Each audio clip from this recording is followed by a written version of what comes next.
Hola, muy buenas tardes. En este video les voy a contar cuál es el paso a paso, la ruta a seguir para las transformaciones corporales, para los tratamientos médicos que requieren las personas trans en términos generales para lograr una transición para hombres y para mujeres trans.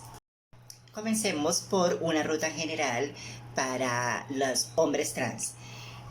Primero, se debe asistir a una consulta por médico general y el médico general va a determinar cuál va a ser el paso a paso después de que la persona consultante le manifieste su inconformismo con la corporalidad relacionada con su identidad de género, que se establezca esa disforia de género y a partir de allí entonces podemos seguir al segundo paso, en donde la cita se da con el endocrinólogo, quien en primera instancia va a hacer un análisis, un chequeo y va a solicitar exámenes para revisar cuadro hemático, testosterona libre y total, aminas que tiene que ver con el hígado, colesterol, triglicéridos, calcio, vitamina E, también cómo está comportándose la hormona de la tiroides, la densidad ósea, mamografía, lípidos, perfil hepático, niveles hormonales y el perfil renal.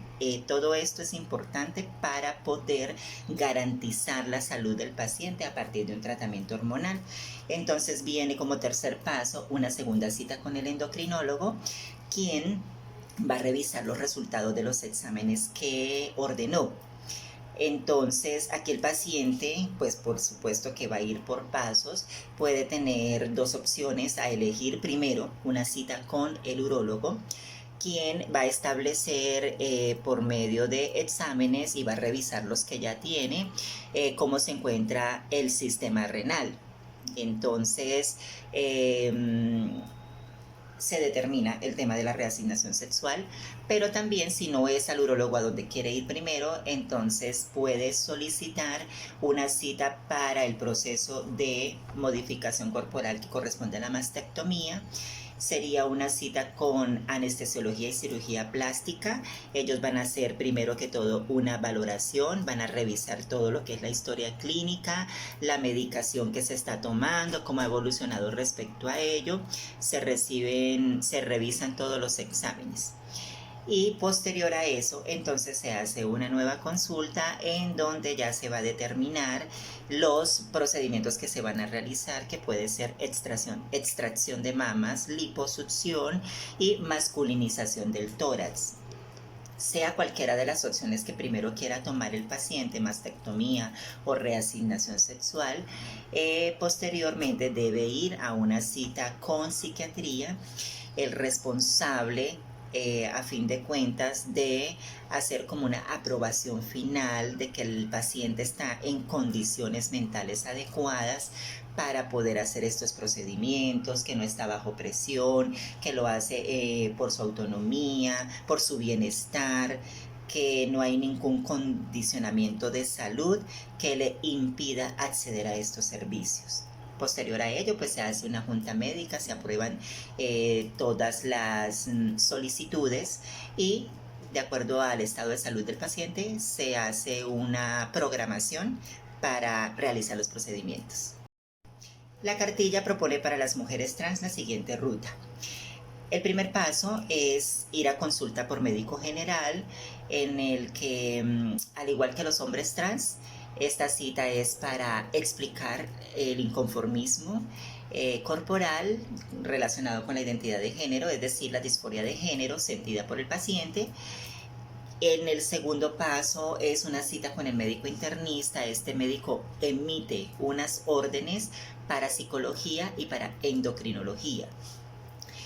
El tercer paso es la cita con psicología y en psicología se realiza una valoración, se emite un concepto, se da un diagnóstico y se acompaña este proceso de tránsito en el que se le ayuda a fortalecer al paciente el tema de las decisiones y las relaciones, el afrontamiento y las redes de apoyo.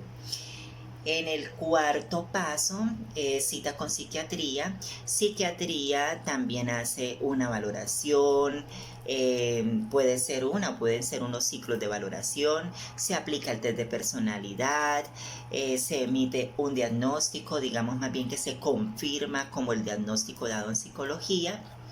Después de ello, en el quinto paso, sí se puede ir a la cita con endocrinología, en donde lo mismo se hacen unos chequeos generales, unos diagnósticos especializados relacionados con la parte endocrinológica, y allí le da al especialista un panorama del estado de salud de la paciente, quien a partir de ello puede dar un tratamiento hormonal.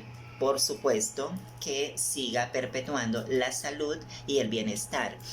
El paso 6 es una cita de control de resultados con el endocrinólogo.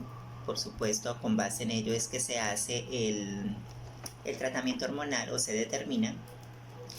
Y para el proceso de armonización corporal, entonces se remite a anestesiología para revisar la historia clínica, la medicación que está tomando, cómo va evolucionando al respecto, y se remite también a cirugía plástica para valoración por mamoplastia de aumento, liposucción, entre otras cosas. Porque también se puede solicitar feminización facial, eliminación del vello, esto de la manzana de Adán, en este momento se me olvida la palabra técnica, y también para la voz. Entonces, se establece más o menos que el proceso de hormonización dura aproximadamente 3 años, pero esto es algo que cambia en todas las personas. Podemos establecer que en algunos casos a los 6 meses ya se ven los primeros resultados o se dan los resultados evidentes. En otras personas hasta los 12 meses, hay que esperar un año, esto es una cuestión de paciencia. Y en fin, lo mismo es para cuando se va a hacer la solicitud para reasignación sexual, que consiste en penectomía, orquiectomía bilateral y vaginoplastia. Entonces debe estar autorizado por estos médicos especializados, por el urólogo, quien a la postre será quien determine en qué momento es viable realizar esta cirugía.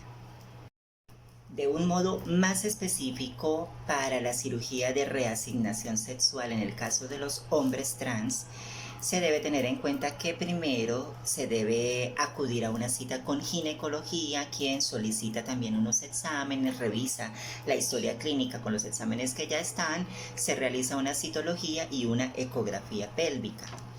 Se hace una valoración por cirugía plástica, allí se deben ordenar el cuadro hemático, electrocardiograma, coagulación, y luego se hace una cita de control también con cirugía plástica para revisar estos resultados y remitir a anestesiología.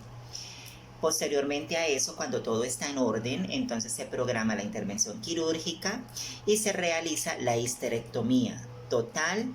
Es cuando extraen el útero, las trompas de falopio, y la histerectomía parcial cuando solo se extrae el útero. Y posterior a ello se hace el procedimiento de faloplastia, que es la creación y unión del falo, la reconstrucción de la uretra, el escrotoplastía, vaginectomía, creación del glande e inserción de implante eréctil. No quiero dar opiniones personales, solamente quiero decir que en Colombia hasta el momento no se han reportado buenos resultados en el caso de la reasignación sexual masculina.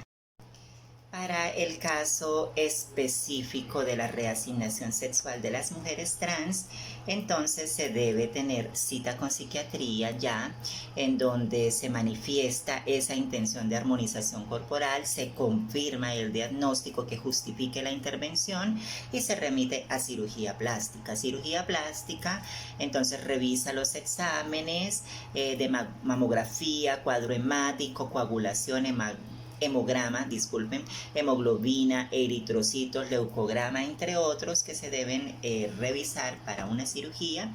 se debe también hacer una cita de valoración con urología, ya que urología, de acuerdo a los exámenes médicos, emite la orden para la reasignación, teniendo en cuenta que la genitalidad esté apta para dicho procedimiento y se remite a anestesiología.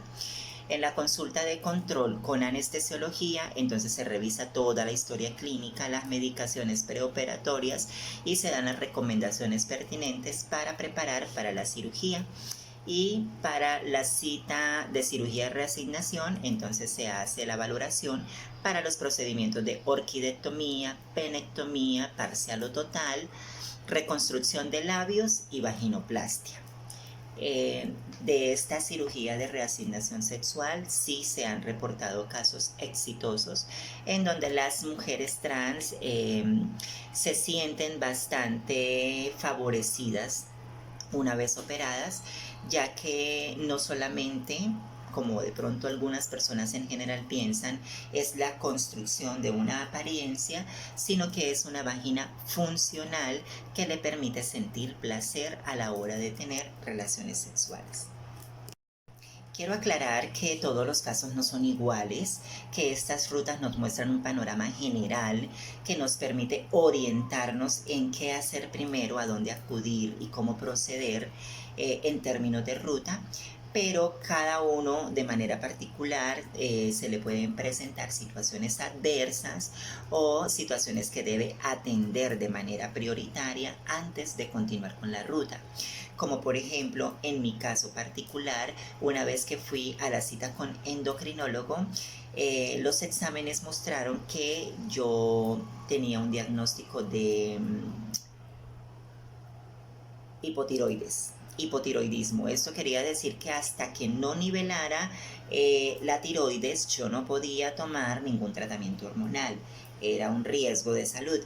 Entonces tuve que esperar a hacer el tratamiento con levotiroxina, el que de por sí es de por vida, y al día de hoy, después de más o menos 12 años de estar con tratamiento hormonal mediante endocrinoginecólogo, o sea, un médico súper especializado, todo ha salido bien, mi tiroides está normal y el tratamiento hormonal me ha mostrado muy buenos resultados. Una recomendación final para las personas trans que quieren acceder a estos servicios es que a veces las EPS, lamentablemente en algunos casos, no quieren autorizar lo que los médicos están ordenando, piden entonces que se haga por medio de tutela o las personas nos vemos obligadas a acudir a la acción de tutela. Pero anteriormente, en el video pasado, les hablaba de unas resoluciones y de unas sentencias que establecen que sí es una obligación de las EPS dar estos tratamientos y ordenar estas cirugías porque no son estéticas, porque protegen la salud, porque protegen el bienestar y la vida de las personas trans. Así que siempre tenga en consideración que lo que usted trate en el consultorio con el médico es absolutamente importante, pero también es muy importante que esto quede establecido en una orden médica, que esto quede establecido en la historia clínica, porque la EPS no puede negar nada que un médico haya ordenado para beneficio del bienestar del paciente. Bueno, tal vez se quedan muchas cosas por decir o queda también muchas otras preguntas que salen de quienes oyen estas rutas, pero insisto, esto es en términos generales. Espero poder pronto continuar con la socialización de la cartilla y en el próximo video les estaré hablando del derecho al trabajo.